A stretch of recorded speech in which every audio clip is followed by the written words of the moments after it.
Welcome back to this class on textile finishing. Let us see what did we do till the last lecture, or in the last lecture we understood in the last few lectures that textile processing industry consumes a lot of water, consumes a lot of energy. So, it is always a good idea to use less amount of water.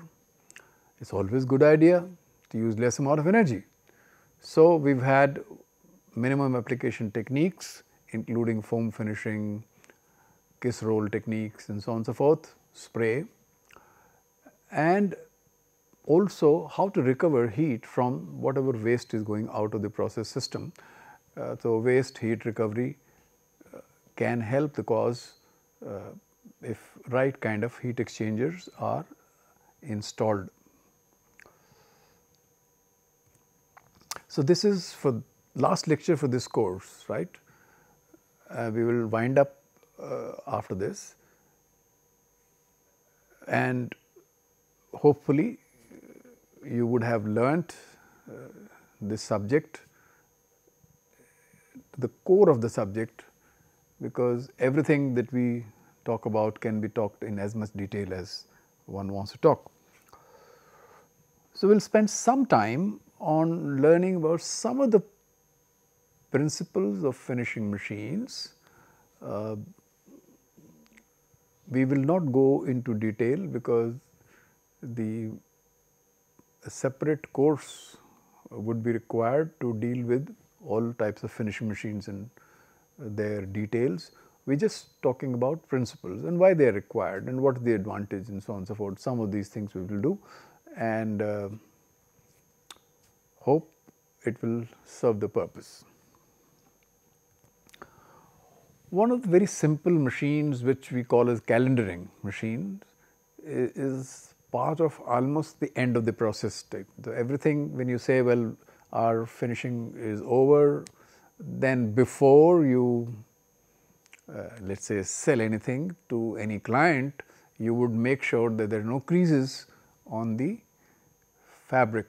So, you do calendaring. It is just like ironing. What do you do ironing? So, you heat the iron and then remove the creases. So, that is a batch process. The small garments can be done by that, but it is in a mill state, it is just like ironing.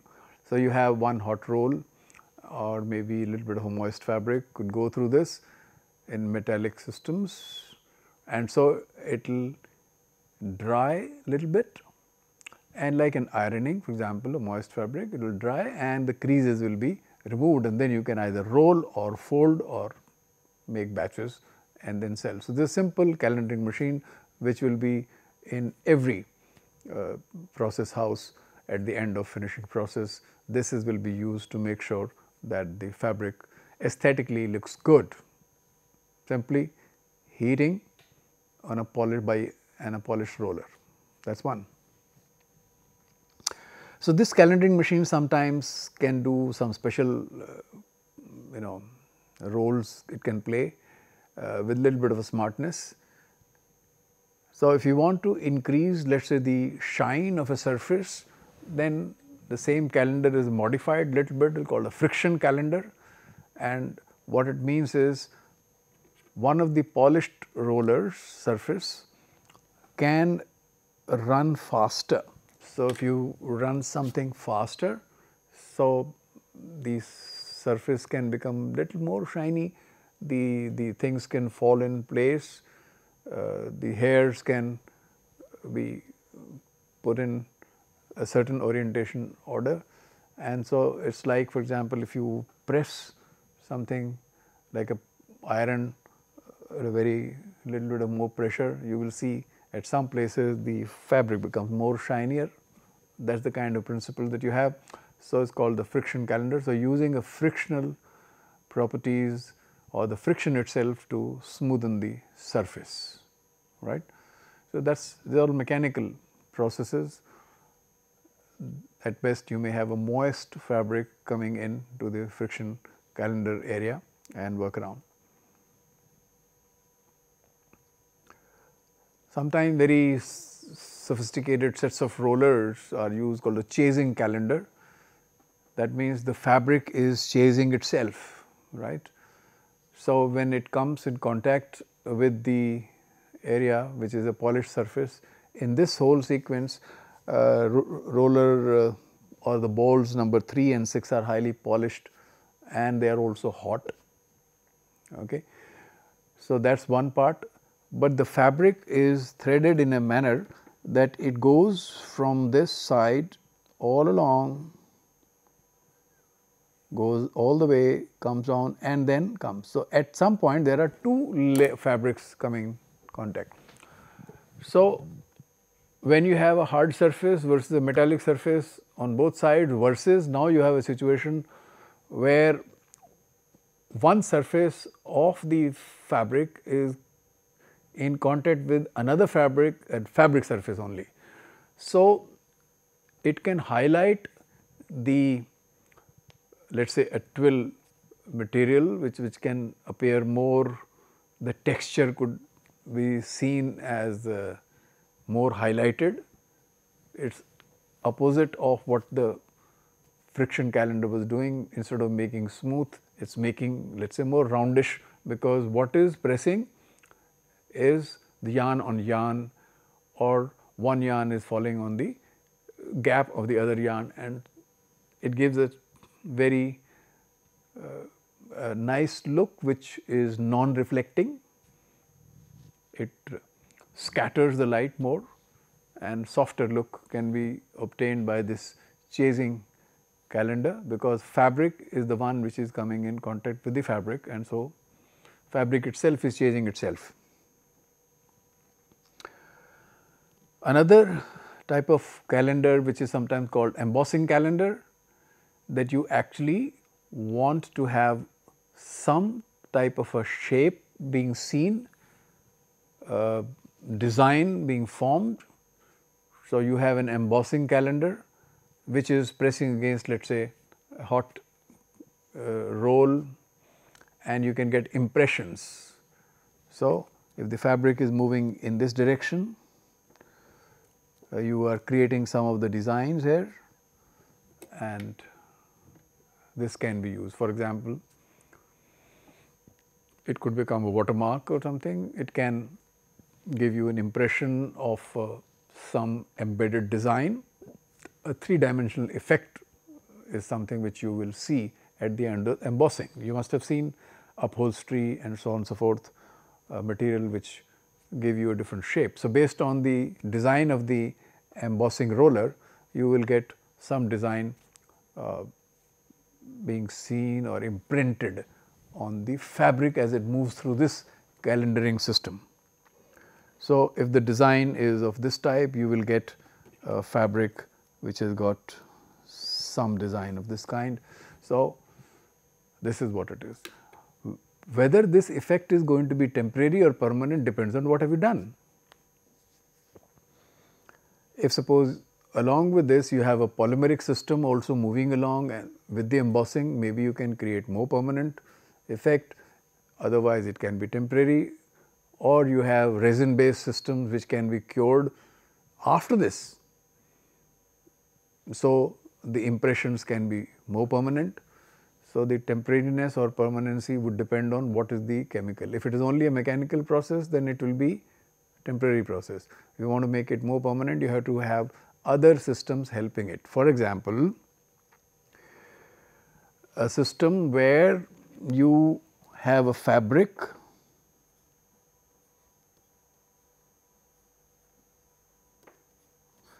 and a polymer which is being extruded as a, let us say, a molten polymer is coming. This is a horizontal padder kind of a situation.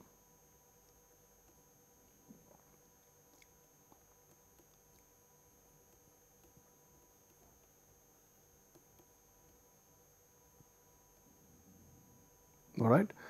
So, what happens is this fabric is coming from here and the polymer is also coming here, and they get in a way come in contacts.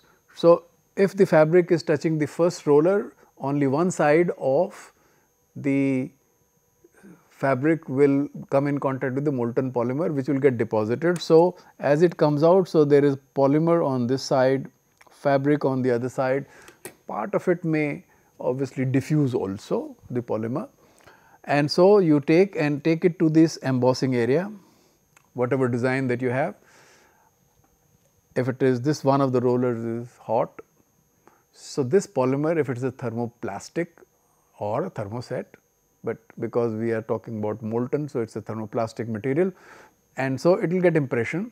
Then it is cooled by these rollers, chilling rollers, and then if you see the final product, it has got a layer of polymer deposited, properly laminated on the textile surface, and embossing has been done.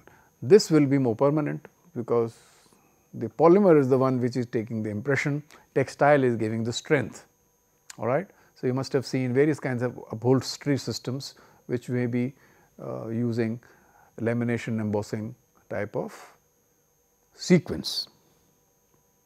That's like calendaring. So, simple calendar with just irons to little more complex which can do this the shape, the 3D design, 3-dimensional impressions can be created temporarily or permanently depending on what you do with them. There is another interesting thing which textiles people do. Normally, you remove all the protruding hair from, say, by singeing process, or we talked about biopolishing and so on and so forth. But sometimes people say, well, I like some of the fibers, if uniformly taken away out from the surface, then it will be a nice idea, people like it. That is called raising or brushing. So, you have metallic brushes fitted on, let us say, a roller, and if there is a fabric which is in contact moving either along this, or it can have a situation where the fabric is coming in contact only in a specific area. So, when it moves, the hairs will be coming out. So, based on the length of the brush, the density of the brush, the angle and the speed with which these things are going to moving, the fabric on one direction, the roller in the same direction or the other direction, one can get more or less of the hairs coming out, which will give you a bit of a soft touch feel on the surface, because the hair can get compressed. Okay. So, there are several ways we talked about. They all would involve brushes, it could be metallic or plastic or sometimes other material also, but there. This fabric, when lifts the fibers, then it keeps the cushioning effect, and this hairiness can give you softness and warmth. If it is controlled, it looks good. If it is uncontrolled, it is bad, all right. But good amount of hair would come out and you can see them, hairiness. So, normally you remove the hairiness, here you actually want to give the hairiness, but that is the desire. So, mechanical finish. Other is where you want very small little raising to be done, not too much. Then instead of brushes, you use emery cloth which can abrade the surface a little bit. Okay. So, there can be a large number of rollers which have got emery, there is a large number of rollers, each of them can independently move or rotate freely also, and they are in a whole system. The fabric can move all along and go out, and this whole system will make sure that very mildly the surface is being touched. Now, the quality of abrasion that you may get depends on the grain which are there on the emery paper or emery cloth. Now, emery cloth. Now, this therefore can give you very small little rays of little small, very, very small hair and different kind of finish. So, you have a series of rollers as shown here, which have wrapped emery cloth or paper. So, they produce very, very small even nap and therefore give luster also little bit, because very small things are happening, and gives a very soft handle. Sometimes people are selling these kind of products, they call it peach finish, like you have seen the peach fruit, if you look at the surface, something like that. And textile by itself is very flexible, it looks pretty nice, soft to touch, but does not have long hair, right, a little bit of frizz. Before we go further, remember shrinkage due to swelling. Like somebody said, you want to have a cotton fabric stitched. Before you have the cotton fabric stitched, please wash it, otherwise the garment will shrink. So, that was because of shrinkage due to swelling. So, we understand the shrinkage due to swelling. You understand that, no? Remember, we talked about 3 types of shrinkages: relaxation shrinkage, shrinkage due to swelling, which is for hydrophilic fibers, cotton, and so on and so forth, and felting, which is only for wool. No other fiber has felting shrinkage. Shrinkage due to swelling has been handled. So, there is a process which we call it Sanforization. So, this finish is a Sanforization finish, where what you are doing is that you pre-shrink the fabrics uniformly, so that excess length of warp yarns is available, so that when it swells, it does not shrink further, because you have already done the compressive shrinkage before. This type of a thing is called the Sanforizing process or Sanforizing finish. It obviously shrinks the fabric little bit, so that finally does not shrink, that is one, and it is a special finish. In case you see any fabric which is Sanforized, very clearly it will be mentioned on the visible portions that is Sanforized fabric, and they will charge you more money also for this. So, the principle of compressive shrinkage here is that there is a ball and there is a endless rubber belt. You see this belt, this is endless rubber belt. So, it will go all along and come back, This roll of course is a roll. So, fabric is, this is the fabric which will move from here, go all along like this over the rubber belt, and then in between the rubber belt and the roller, and then get out from here. Simple thing. Fabric may be moistened a bit before you enter, but can you imagine, just do this and suddenly find whatever you want, you can do that, you will get it. And what do you mean by that? You see, at this portion, if you see, this is convex. So, rubber is stretched here, rubber roller is stretched on the convex portion. The fabric comes in contact while on the convex portion, while the rubber is stretched, okay, and the fabric remains in contact now. It does not slip, and as it is moving, it comes in this area which is concave.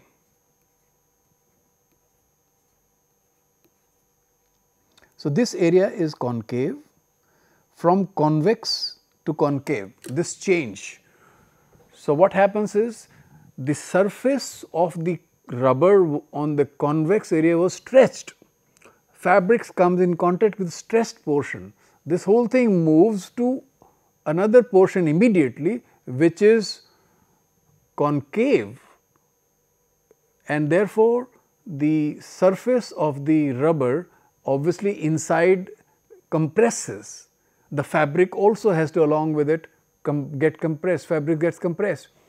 So, fabrics in a normal state comes in the extended portion of the rubber, which is the outside convex rubber, and then it goes to the concave area where there is a compression. Rubber is going to get compressed from the inside, because that becomes the inside portion.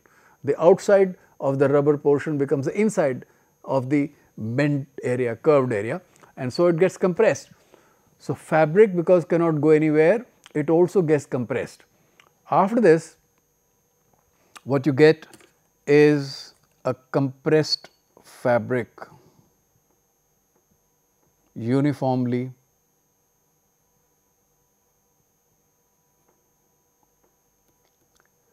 so it would have shrunk already by this process. How much it will shrink depends on the thickness of this belt. Larger is the thickness, which could be pretty high, it could be 4 inches, 6 inches thick rubber, endless rubber blanket.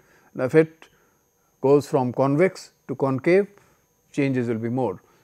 So, very simple system as a principle can actually give you fabrics which will not shrink further because of the shrinkage due to swelling. That is what we are controlling here. So, when they swell, there will be extra length available, so that it can be accommodated without extra pulling, pushing. So, it is a controlled compressive shrinkage process, number 1. This, based on the efficiency of the process, at the end of the process, there may be a situation that fabrics does not shrink at all. If you do washing, it will give you 0 shrinkage, good for the user.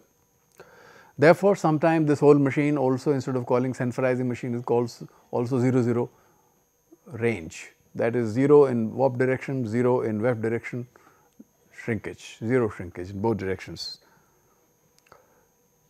Drying has to be done. It may be slightly moist fabric, and now you have to dry the fabric. The drying must be done very carefully. We will just talk about a little bit of a palmer dryer, which is the kind of dryer which is used immediately after the fabric comes out, right. The fabric as it comes out will go through a drying machine, which is a special drying machine called a palmer dryer, and we will talk about it in a few minutes. So, before we end this so called machine, let us talk about some drying machine, because whenever you say you have wet the fabric, you have to do the drying of the fabric also. And so, some simple drying machines is what we will talk about. It is an essential process in every wet processing sequence. You can't keep the wet fabric for a long time, because it can get stained, it can have all kinds of problems. So, you have to dry, and sometimes we anyway are doing curing, drying. You do washing and then you have to drying. So, some of the simple drying systems we will just talk about is the cylinder drying machines. So, for cylinder drying machine, there are stacks of cylinders, all right, where the fabric is threaded, all right. So, this goes like this goes like this, goes like this, and up to this point, and goes out. And these are heated by steam. All these cylinders are heated by steam. Fabric is in contact with a metallic surface, and so heat is transferred from the metal to the fabric, and the water evaporates all over, all right. So, one stack, this is the one stack. There can be another stack of this type, where fabric will go in the reverse direction, go to the bottom and go out. So, based on what speed you want to run, what is the thickness, the width of the fabric, or the GSM of the fabric, rate at which you want the evaporation to take place, there can be more than one stack definitely, and each stack may have 8 to 12 cylinders, drying cylinders. Okay, it is called a cylinder drying machine. Steam heated, as we said about it, temperature of this the cylinder could be 120 degrees or so, so that easy evaporation takes place. The pressure of the steam, which could be 5 bar or around the same, which can give you about 120, 125 degrees centigrade. Speed could be very high. I mean, you may almost run the machine at 50 meters to 100 meters per minute, it can go. So, if you have more number of cylinders, it can go very fast. The thing which I am not talking about is, I like you to find out, obviously when the fabric is getting dried, the steam will condense also in these cylinders. How do you remove the condensed water? I think you may like to check it out or think out yourself how will you remove the condensed water. If you don't remove the condensed water, because the gravity, the water will always be at the bottom, and at some time it may be too much. You don't want to just unnecessarily keep the condensed water inside. What will you do with that? Of course, when you get the hot water out, you will probably take it through the heat exchanger so that the heat also is recovered. That of course you should do.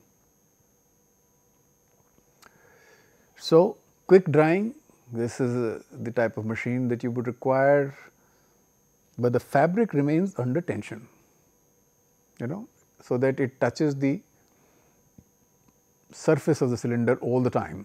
So, it will be under tension. If very lightweight fabrics are there like chiffons and so on, so would you like to use this type of machine for drying?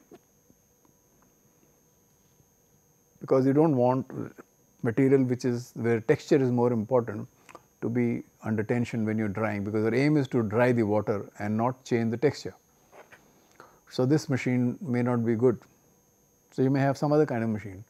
One of the machine is called the festoon dryer. What is this festoon dryer? You see, this has got, you can see these are series of, let us say, right, the rods, endless series of rods which moves slowly like this and goes. On this thing where there are gaps, the fabric is fed at a speed which is much higher than the speed at which this thing is moving. It is an endless chain of rods, one rod, second rod, third rod, all right. So, there are rods, so the rod 1, rod 2, rod 3, rod 4. This whole thing is moving like this, all right, but moving at a slow speed. The fabric is being fed at a faster speed. How much faster?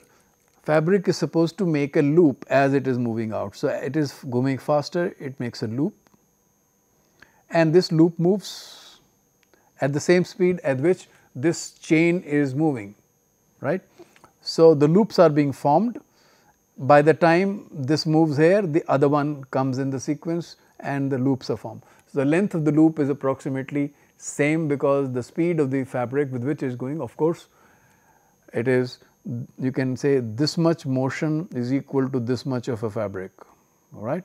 This much motion of the chain at that particular time, so much of fabric is being fed, so that loop is formed. So, the loop also keep moving in one direction, and then obviously at the same speed it is pulled out and this thing goes out, right. And of course, you would like all of this to be inside a closed chamber, so that hot air goes in, exhaust comes out. I mean, the fresh air, the humidity has to be maintained, and so the exhaust goes out, which is hot, which has got moisture, which can be passed through, shall we say, another heat exchanger, so that incoming air comes out, which will be required all the time. So, this is your festoon dryer. So, you have endless chain of rods or bars, tension free drying. So, lightweight fabrics can be dried in this type of machine. Fabric loops are hanging, right. So, do you see any difficulty? Do you see any difficulty? The difficulty will be that you can't force the air at a much faster, because rate. If you do, then there will be fluttering of these loops and they can, so it will be relatively let us say calmer environment. So, you will be having hot air jets falling onto the loops, so that evaporation takes faster, but the velocities of the things are not going to be very high. So, that is the festoon dryer for you. This is the palmer dryer we were talking about. The sanforized fabric, instead of being dried on a cylinder dryer, no way, too much tension. You want compressed fabric to dry in the same state. So, that fabric, for example, will come to this palmer dryer. Here the fabric can remain in a compressed state, dry without tension.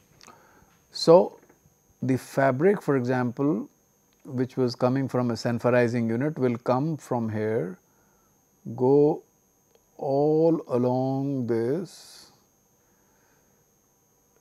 because it is being held by an endless belt. So, tension is not there. The belt may be under tension, but the fabric just slowly moves, no tension in any direction onto the fabric is given. And so, it goes inside this big drum which is heated, and there is this endless belt which is compressing the fabric here. The fabric has already been is coming out of the Sanforizing zone into this, all right.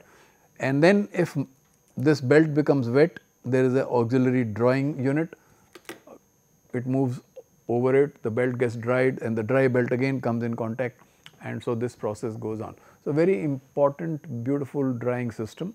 It's got a big large drum and a small auxiliary drying drum which is used for drying the belt. The large drum dries the fabric in a tensionless state, and the fabric which is Sanforized obviously needs that kind of a condition. You do not want to stretch it till it is completely dry. Just a few more points that we will talk about. Stenter, which is the most important machine in the finishing system.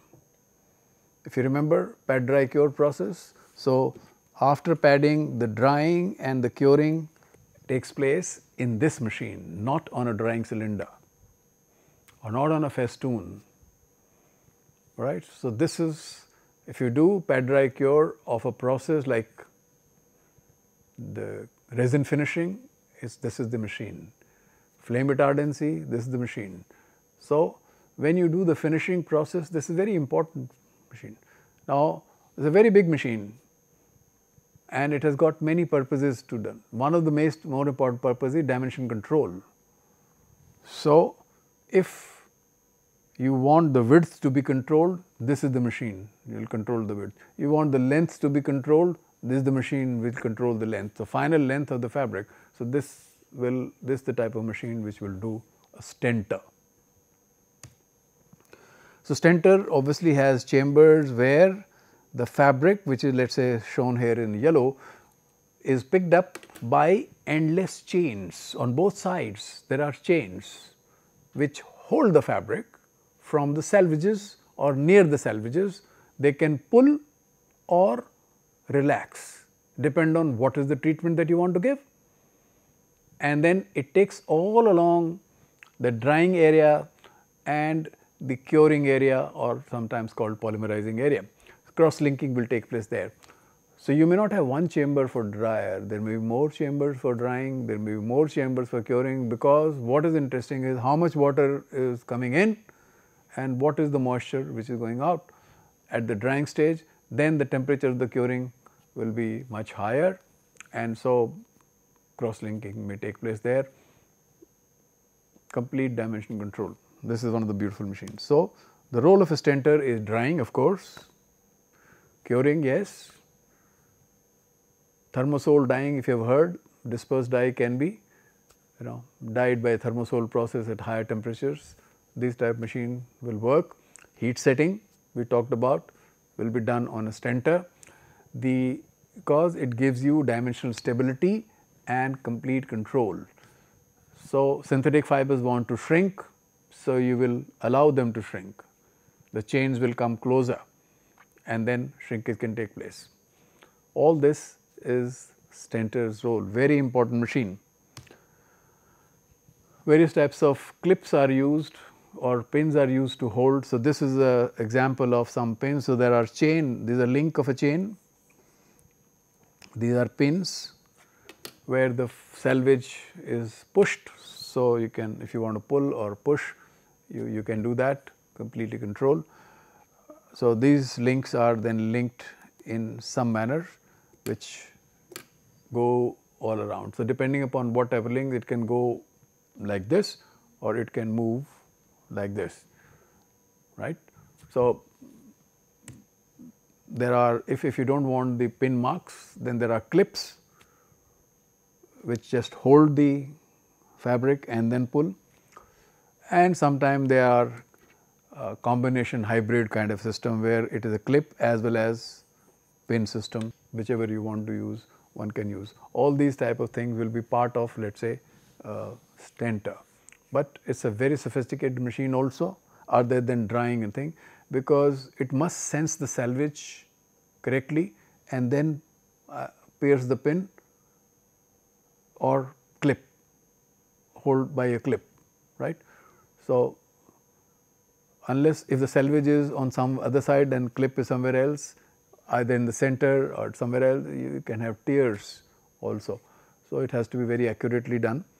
So, there are electromechanical sensors which sense the edges of the fabric, and the rails are guided to the salvage so that they clip. Okay. Humidity control is required, because if the humidity in the chamber becomes too high, rate of evaporation will be very slow, which is obviously nobody will desire. So, fresh air has to come and the hot air has to go out. Other than the heat, the temperature measurement and then the recovery, people like to measure the humidity of the exhaust as it is coming out, because it tells you the idea as to whether the humidity in the chamber is more or less. If it is humidity is more, you would like to draw more fresh air. If it is less, you would like to slow it down, right. This is how you will like to control the humidity of the air, other than the moisture control, temperature control, all that has to be done. An industrial Stenter may look something like this, can also move at a very fast speed, depends on what you are doing. Capability is there. It is a long machine, it takes a large number of area, very important machine from the finishing point of view, right. Last thing, every machine, processing machine may have something called an expander bar, something like this. An expander bar is the fabric first passes over these, so that it gets stretched in the width direction. So, there are no creases. To remove the creases, this is what may be a part of every machine in the feeding system, around the feeding system. So, you may have, if you have visited any industry, you may have see any machine, you will have something like this. There are many guide rollers, but this is one of the important ones. This is not just for guiding, but to make sure that there are no creases as it is being fed to the Stenter or any such machine, like even a cylinder drying machine. If folded fabric goes over the thing, it is not good. Single layer, it must go in an open width form. All right, find out. This expander bar rotates, but on a curved axis. How does it happen? Find it out yourself. I am giving you one design problem. As an engineer, you are supposed to do designing. So, suppose we do not have to submit anywhere, this is not for evaluation purposes, you can do it yourself and just do whatever.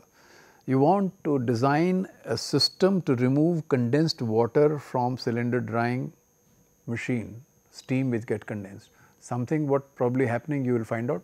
You want to make more efficient system, what will you do? Do it yourself.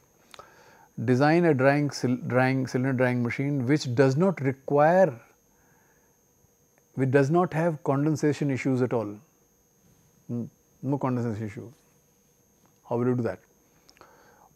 You can also think of designing continuous monitoring of moisture on a fabric. As the fabric is going in, it has a certain amount of moisture, as coming out, it got a certain amount of moisture. Based on that, your speeds, temperatures, etc. will have to be adjusted. Can you design some kind of a sensor like this? You will like, enjoy this, keep doing it, think about it, read as much as you can. Coming to the end, right? We have learnt about some of the finishing machines and their principles. Remember, we are not talking about details of the machines. We are ending, this is the last class, and I hope you have learnt something out of it. Throughout this whole thing, we have been talking about principles. somewhere chemistry has come, again principles. We are not looking at recipes, we have not been talking about temperatures, times required. They are optimization processes which can be done as long as you know why you are using what you are using. So, this was the first course which gives you an overall objective, overall feeling of what finishing is all about. But if we want to know more, maybe an advanced course may have to be floated or attended.